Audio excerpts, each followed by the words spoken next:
So can you see my screen? Yes. Okay. Okay. So yeah, thanks again.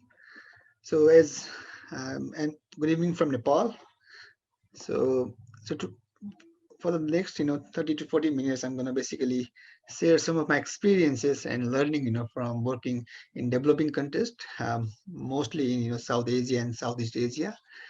Both working as well as implementing integrated pest management program, and trying to contrast my experiences in developing world, but with those in the more with the more developed context like in US and Europe. So that's how I frame my presentations.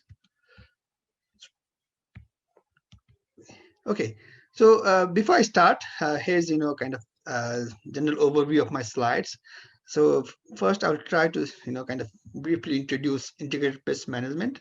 Then briefly, I'll touch base on some of the major highlights of integrated pest management program from developed countries. Then I will spend most of my time talking about different factors of IPM program implementation in developing context, and at the end, I'll also talk about few major opportunities that I see, with regards to developing countries with IPM program implementations. So I think we all know that integrated pest management is basically an effective and sustainable systemic approach to pest management, which relies on a combination of several factors, including cultural, mechanical, biological, as well as chemical, and so on. So basically, it kind of integrated pest management is surrounded by three major components. The first, prevention, monitoring, and intervention. So basically, um, we use different tools to ensure that we control the buildup of any pest that would be either insects, disease, or weed. And then you regularly monitor the field to observe the population of that pest, and if the insect population or the pest population kind of reaches to a certain economic threshold, then we start to apply some control methods. So these are some of the kind of major components of IPM strategy that are pretty common to all the IPM programs, whether that would be in the developing country, or that in a very developing context. Uh, um, a bit of history, I think we all might know that it was that the concept of IPM was introduced during early 1970s, following a release of book named Silent Spring by Raquel Carson, who was a US biologist from US, Pennsylvania. And so in her book, she kind of raised several alarms on rapid use of chemical pesticides in agriculture context. And she also kind of raised concerns over the serious the detrimental health and human hazards that were kind of very common during that times. But not that kind of that was not kind of highlighted, but that was kind of going on behind the scene. So IPM context was kind of came into limelight in major developed countries during that era, around 1970s, and late 1960s to early 1970s. But the concept is still pretty new, in the developing context. Uh, the IPM programs was formally kind of introduced in the developing world, mostly South Asia and Southeast Asia during and 1990s. First in Indonesia in rice, then it was expanded to other, South Asian and Southeast Asian countries in that region. So again, it's kind of it's still very new in those developing contexts, and the whole concept of IPM.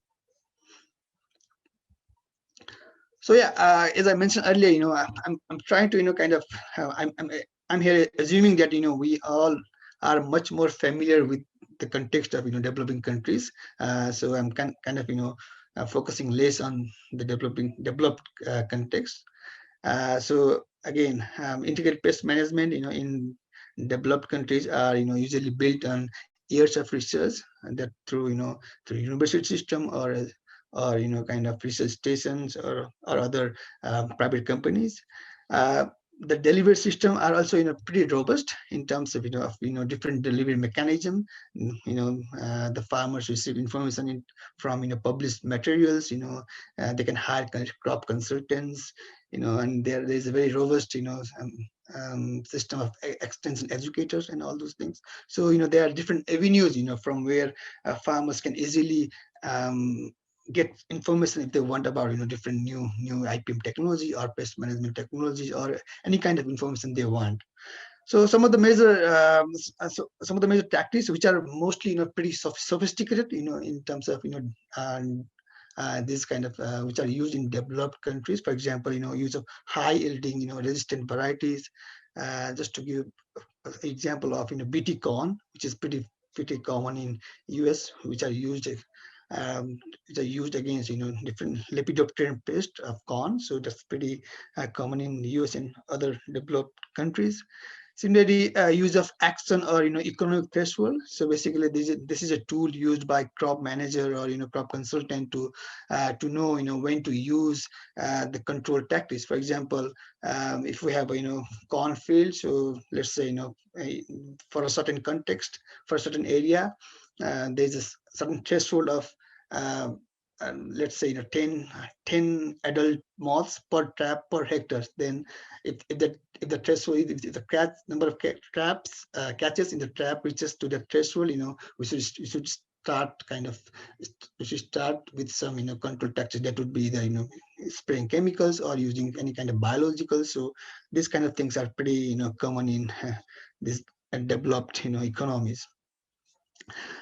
In the recent past, forecasting of pest problems using, modeling, as well as, environmental system is pretty common as well in these countries.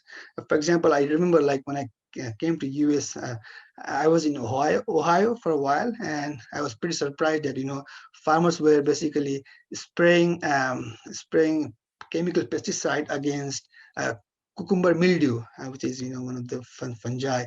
I think I see fungal diseases in cucumber, and based on, certain symptoms they saw in Canada and Western Indo, and the, environmental monitor system, they were able to, kind of protect their crops. So all those things were pretty fascinating to me, for people, for a guy going from Nepal. And so, similarly, use of biological control agents. For example, use of predators like, you can see in the picture, ladybird beetle, use of, parasitoids, as well as use of microbial, for example, metrosium, buvarian, all those, microbial control agents are pretty common here as well. I mean, are pretty common in the developed economies. Regarding, pesticides, the use as well as, sale, as well as testing of pesticides, are are strongly regulated in these countries, which is not usually the case in, the developing countries. So yeah, against this background, the next few slides, I'm gonna focus more on, IPM program implementation in developing economies. And I've tried to, kind of divide my slides into like six different factors, which I think, are pretty important in terms of IPM program implementers, and which kind of, will give you a good contrast of how things are in developing countries versus, I think, in the developed world. So the first one, delivery system and extension. Sorry, delivery system and extension network. So again, like, still, I think most of the trainings and most of the, extension program focusing on IPM are in-person trainings and workshops. We don't have much of, internet, like internet-based program, or either we don't have, much of, crop consultants and all those things. So most of the, trainings to the farmers are in person. As you can see here in the figure in the left, this is a picture of my colleagues from Bhutan, giving and training to the farmers on use of nursery IPM materials. So that was the picture I took in Bhutan. And the other thing about this extension network in developing countries, there are very few, and most of them are very superficially trained. So basically, for example, in Bangladesh, either in Cambodia as well, even in Nepal, the extension educators in most cases are with undergraduate degree. So they are superficially trained, and they have to serve a large number of population. So they in usual case they kind of provide a token services to a large group of people, which are not that efficient in several fronts. uh, you know Most of the agriculture based offices are also based in the city centers. So for farmers from rural areas, which are very far from the city centers, this is very hard to kind of connect as well, because of in most cases they don't have good internet access, as well as very rare that you get a call from rural farmers asking about their problems. So all these kind of logistical issues are there as well, in terms of implementing good IPM program in development context. So my last bullet here, is Farmers Field School and participatory research. Actually, Farmers Field School is one of the, I think, most successful program in terms of to promote IPM in developing world. It was started by United Nations Food and Agriculture Organization from Indonesia in Rice again, and which was later expanded to China, Vietnam, Philippines, and other countries.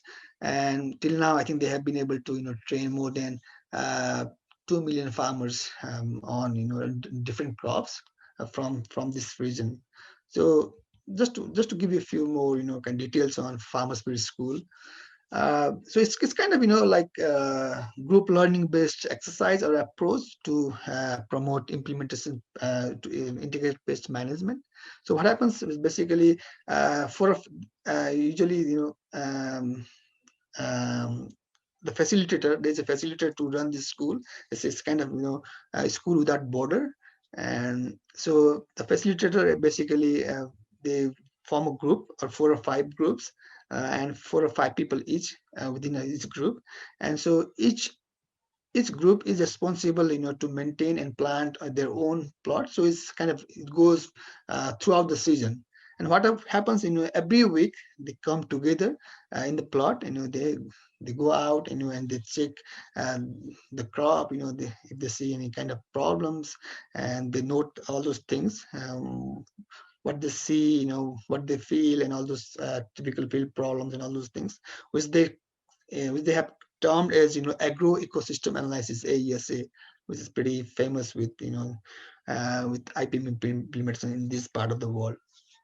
And so after they observe all these things and they note it down, and they kind of come together in groups again, usually within a natural state of tree, and they start discussing about what they saw and what are their major problems and all those things. And they at the end they kind of present all these things, and they discuss on what would be our next step, and what went wrong, what should we do, all those things. So it's kind of basically a group learning approach, and it goes again it's from very start.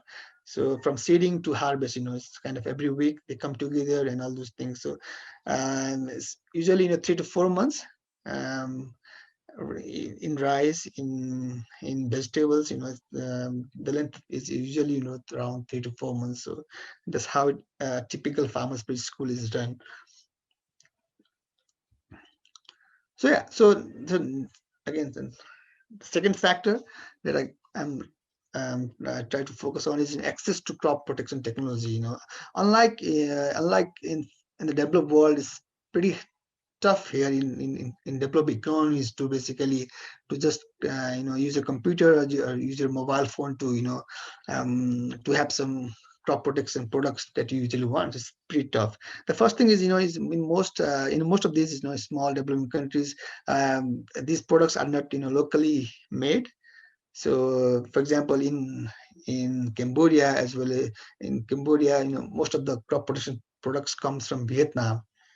And again, the supply chain is pretty weak, And so the dealers are usually located at the city centers, and the farmers from rural hinterlands, it's very hard to access the city center. They have to work maybe a day or so to kind of go to the city center. So all this kind of logistical things also kind of hinders proper access to the crop protection technologies. And the second point, the quality of the products are pretty, again, unreliable, because um, and the whole system, again, in most of the countries where I have worked so far, it's kind of, it's not that the regulatory system is not as strong, and it's not enforced that strongly. So, the quality is kind of unreliable. And again, they don't have, in most cases, they don't have kind of cold chain. For example, use of biologicals, for example, you know, fungi-based biological like matresium, beauveria, and all those stuffs. They need kind of cold chain to travel, to import them from one place to another. But in most cases, that's not usually how it's kind of imported or kind of transported within the country. Chemical pesticides are also pretty expensive, again with the same reason, because you have to import them from another country, and that's why they are pretty expensive compared to the crop value that they want to sold. Uh, again, so most of the IPM tactics or IPM control tactics the farmers use in this developing context are pretty pretty basic steps without much of technical um, you know. So, for example, as most of the farmers, they use cultural controls like um, using hand to kind of to crush the larvae and all those things, field monitoring. And so in the picture you see pheromone traps. It's a very locally made pheromone traps used against fruit fly in Nepal and Bangladesh. The black stuff you see here is basically is a actually masked pumpkin, which are used to attract fruit fly. So there's a hole from in one side. So, and this is soap water, kind of pretty normal soap water. So these are pretty local things that farmers use as a IPM component to manage pest in their farms. Also, trap crops are pretty common as well. For example, I think use of flowers, for example, marigold to protect their tomatoes from Helicobacter parmigera is kind of pretty common in this part of the world. So the point here is, that the farmers, they don't rely on kind of sophisticated technically, sound approaches. So they're more, kind of more towards cultural side of IPM tactics, as well as, pretty some of the stuff they use are pretty indigenous as well. So third, cropping systems. So again, unlike US, unlike Europe, we don't have big farms. So most of the farms are pretty small, and on average, farms in developing uh, countries are around less than 2 hectares. So that's pretty common, and they're pretty complex as well. So very rarely they do monoculturing. Most of the farmers, they rely on several crops. For example, this is a picture I took from Cambodia. So you see, there's some cabbages here, there's some bananas, and there's seed for nursery and all those stuff. So it's pretty complex. So what happens is basically, so there will be in terms of IPM, there will be a complex set of insects, complex sets of diseases that you have to deal with. Unlike in monocropping, whereas you have a large field with a single crop. So you have to basically target one or two major insects for that specific crop, which is much more easier than dealing with these complex systems. Again, so I think so in this context, to implement a successful IPM program, it has to be community based. So basically, you can't just be a farmer, a single farmer, doing IPM in your small plot of land. So you have to make sure that the community uh, is actively engaged, and they buy in all the all the approaches and the IPM system. So that's pretty, I think that's one of the important thing underlying successful IPM implementation in this context. Okay, so fourth, farmers. So again, I think the farmers and the farming as a whole, is kind of, is very less regarded occupation here in this part of the world, because usually um, farmers mean, you are not educated, you don't have good education, and you are kind of resource poor. That's how people view you as a farmer, so that's something. So what happens is, because again, IPM is kind of, knowledge based, integrated approach. So you have to basically convince farmers to, take risks. They have to make sure that, they know what they are doing. So so it kind of, takes time with these kind of farmers, unlike what I've seen and what I've experienced in, in developed countries. So, and also, because they are their entire livelihood depends upon that plot of land. So, they are kind of risk averse, so they don't want to take risks easily. So, so for example, if I go and, ask them to, use a new, completely new technology, or, completely new approach, they will be hesitant at first. So it's kind of, hard to convince them for this very reason. So again, I think that there is a very large number of farming families in these countries. For example, Bangladesh, they have almost 17 million farm families. And in contrast, let's say Pennsylvania. Pennsylvania is bigger in size, than Bangladesh. But I think there's around, I think, 50,000 family farms in Pennsylvania. So there's a big contrast as well. So basically, you have to convince a large number of farmers with a very limited kind of knowledge of all these new technologies, and as well as, very low risk bearing capacities. Fifth, markets. So again, I think, as we all know, in an open economy, a lot of things kind of, the market kind of drives demand as well as supply. So, still, there's very low demand for safe food in these economies, in these, developing countries. Maybe because of low consumer awareness toward this safe food. That would be, organic or, integrated pest management approach product. And also, the markets are unstable. Just to give you a few examples, again, these these developing countries in these regions are surrounded by, big brothers. Let's say, for example, Cambodia, surrounded by Vietnam. So what happens is basically, the market price of a product in Cambodia is basically determined by the market in Vietnam.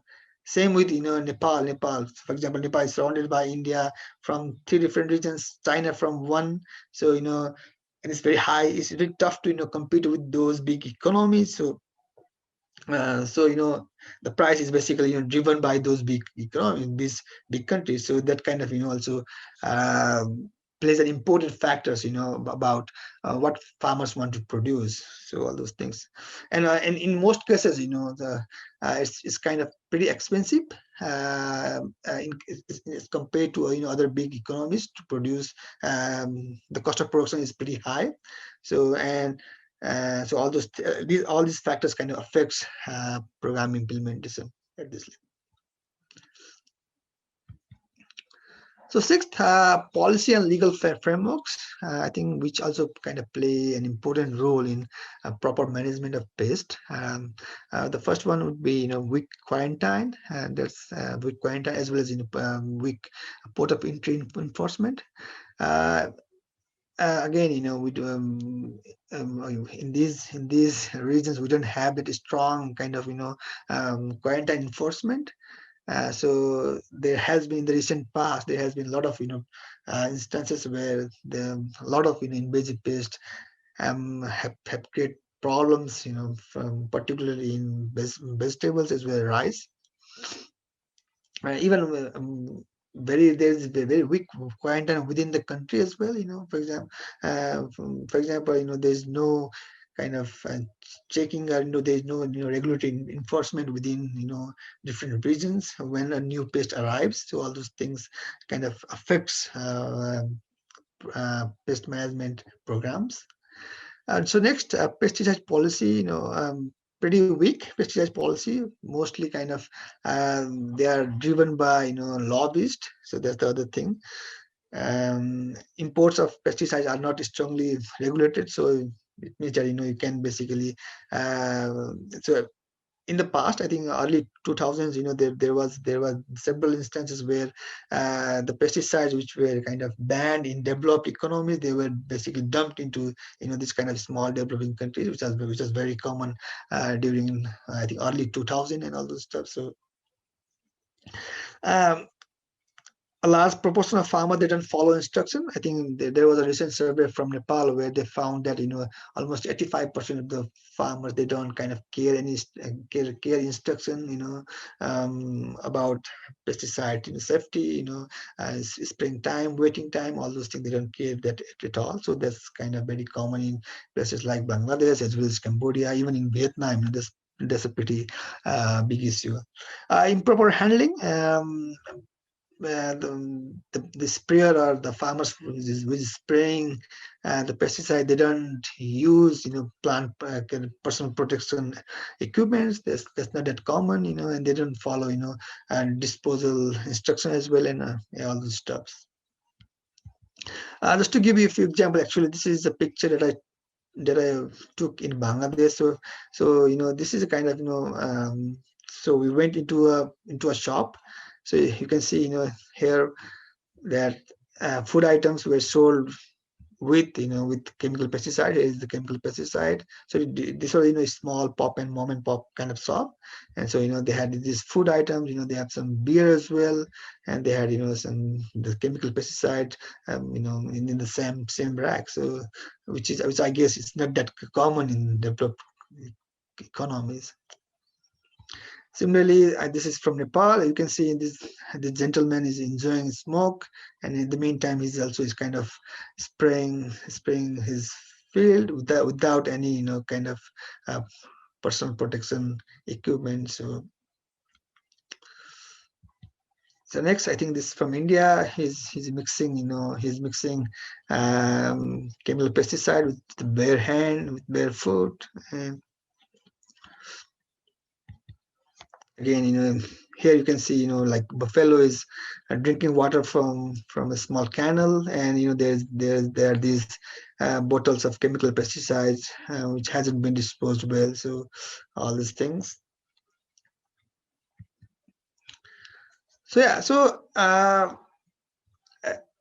with that, so there are this kind of different contrast between developed and developing countries. But I think there are few good opportunities as well to implement integrated pest management in developing countries. For example, most of the farms are family managed, so they usually have surplus labor, so which could be utilized well to use different cultural control methods, as well as regular monitoring force. So labor is not that a huge problem. So that's kind of plus that could be efficiently used for a integrated pest management program. Similarly, most of these areas are still there's very minimum use of chemical pesticide, even though the use of chemical pesticide is in growing trend, but still in terms of comparing it with developed countries, the overall use is still pretty low. And even within a country, there are large areas, mostly in the rural areas, countryside, which hasn't been exposed to chemical pesticide, which kind of presents another opportunity to kind of to implement or to promote IPM programs in developing countries. So yeah, I think that's all that I have, and I'll be very happy to take questions if you have.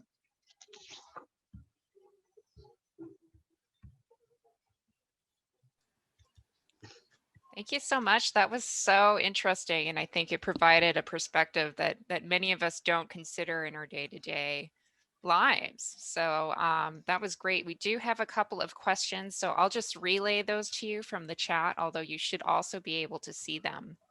Sure. So let's start with Fabia submitted some in the Q&A box, and she wanted to know a little bit more about the community-based approaches that you're involved in, and what's your experience like that with that?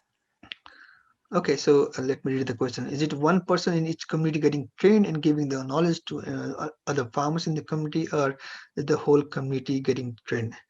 So actually, it depends upon programs as well. For example, again, it goes back to back to the funding as well.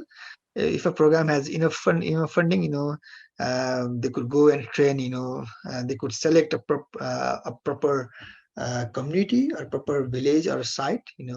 And so they could train the whole village, and they would use that village as a model farm, and then they can, then in the next step they will go to train other surrounding villages and all those steps. That's one approach. The other approach would be, yeah, you just basically select kind of potential risk bearing farmers from different localities, and and then train them as a master trainer. We use that word very commonly here, like master trainer, which means that he's kind of he's a risk bearer. He likes new technologies, so you just kind of select those farmers from different localities, and you get them together and then train them for a whole season, and then they'll go back to their community and they'll kind of relay that message to others. So all this both of these approaches are used.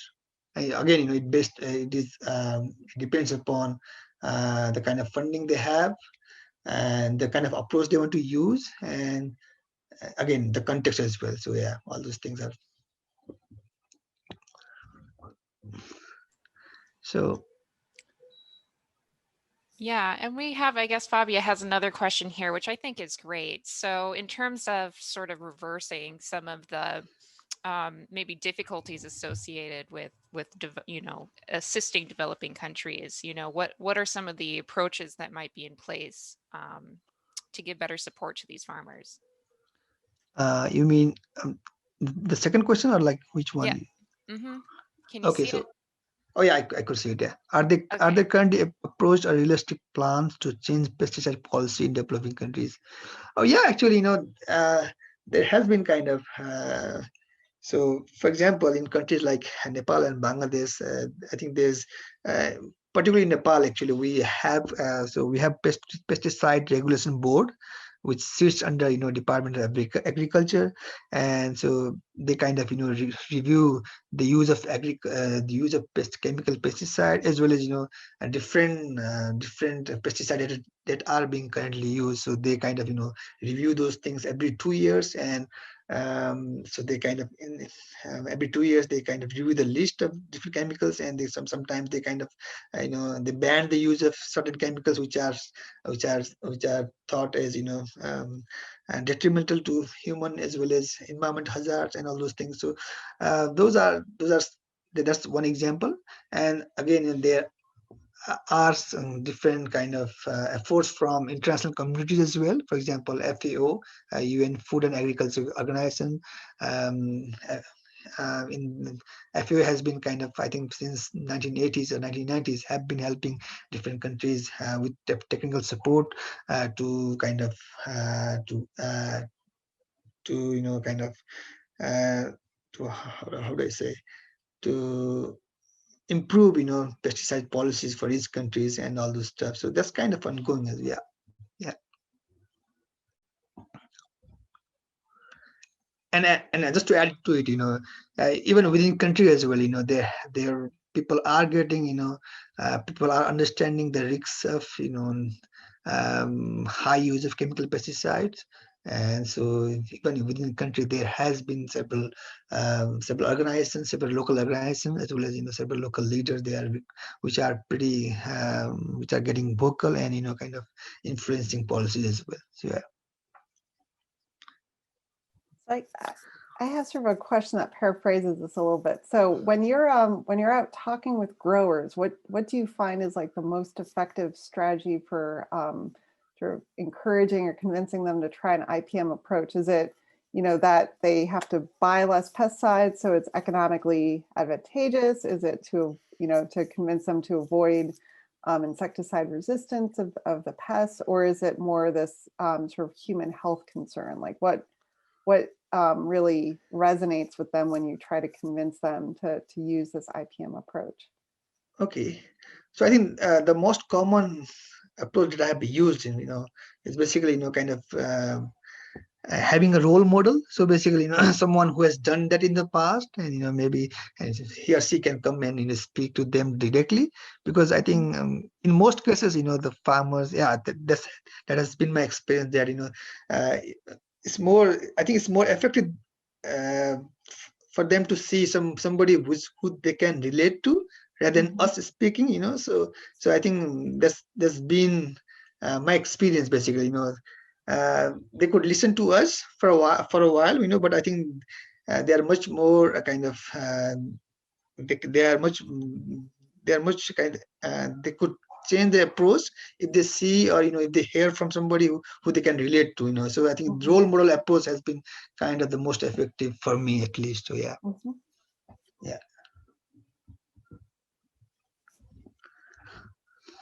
And I see a question from, I think, Leah Frank, that you mentioned government subsidies to aid in pesticide expenses. Are these subsidies relatively new, and do many farmers take advantage of these programs? Again, I think it depends. The other thing that I found, even I think in Bangladesh as well as in Nepal, is that these government subsidies are not. They tend to change every year. So for example, this year government may decide on some certain subsidies in chemical pesticide, but the next year they could just kind of take that out. So there's been a problem, that about government subsidies in these developing countries, that they are not that kind of stable. So that's one thing. And they are not new. They have been going on for a while, I think. But again, do many farmers take advantage of these programs? I was reading reports from Nepal, I think this morning, that most of the subsidies, they don't go to the real farmers, for various reasons, because the whole procedure of taking subsidy is kind of pretty cumbersome. You have to present different forms. You have to you have to be associated with some company and all those stuff. So these are some of the shortcomings of this subsidy program, and so there has been some kind of problem with government subsidy in these developing countries for that reason as well.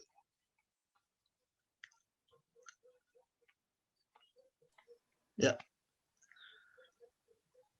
Okay, well, we still have a couple of questions about pollinators. However, in the interest of time, and just so that we can get over to our class discussion, I think I'm going to save that, and we can ask Sulav about it just in a few minutes separately. And I guess for those of you who aren't in the class, thank you so much for joining us, and thank you, Sulav, for giving this wonderful seminar.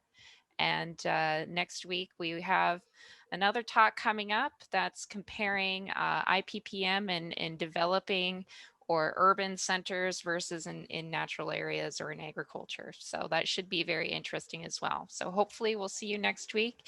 And for the rest of us, I'll see you in the discussion room in a few minutes. Thank you. Sure.